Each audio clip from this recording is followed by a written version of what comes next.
আকস্মিক বন্যায় বিপর্যস্ত যুক্তরাষ্ট্রের টেক্সাসে বাড়ছে মৃতের সংখ্যা। এখন পর্যন্ত প্রাণহানি 100 ছাড়িয়েছে।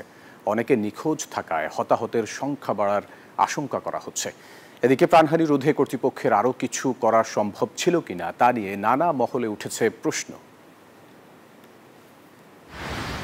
চারদিকে থই থই পানি, অনেক জায়গায় পানি কমে জমেছে কাদামাটি। এর মধ্যে নিখোঁজদের খুঁজতে চিরুনি তল্লাশি চালাচ্ছে উদ্ধারকর্মীরা।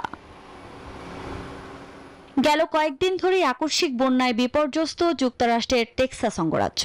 মৃতের সংখ্যা বাড়তে বাড়তে 100 ছাড়িয়েছে বলে নিশ্চিত করেছেন হোয়াইট হাউসের প্রেস সেক্রেটারি ক্যারোলিন লেভিট। এখনো অনেকে নিখোঁজ, যদিও জীবিত উদ্ধারের আশা ক্রমেই ক্ষীণ হয়ে আসছে। এর মধ্যেই আরো বৃষ্টি ও বজ্রঝড়ের পূর্বাভাস দেওয়া হয়েছে।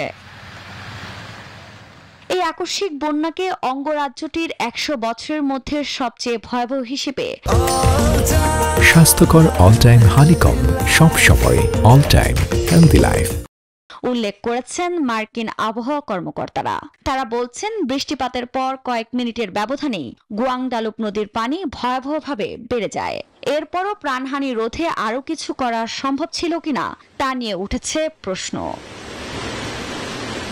আকস্মিক এ বন্যার পেছনে দুর্যোগপূর্ণ আবহাওয়া, নদীর পাড়ে ছুটি কাটানো ঘরগুলোর অবস্থান এবং মাটির আর্দ্রতাকে দায়ী করছেন বিশেষজ্ঞরা।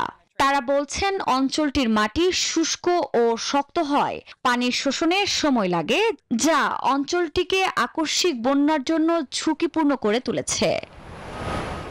আফরিন মৌ, নিউজ 24।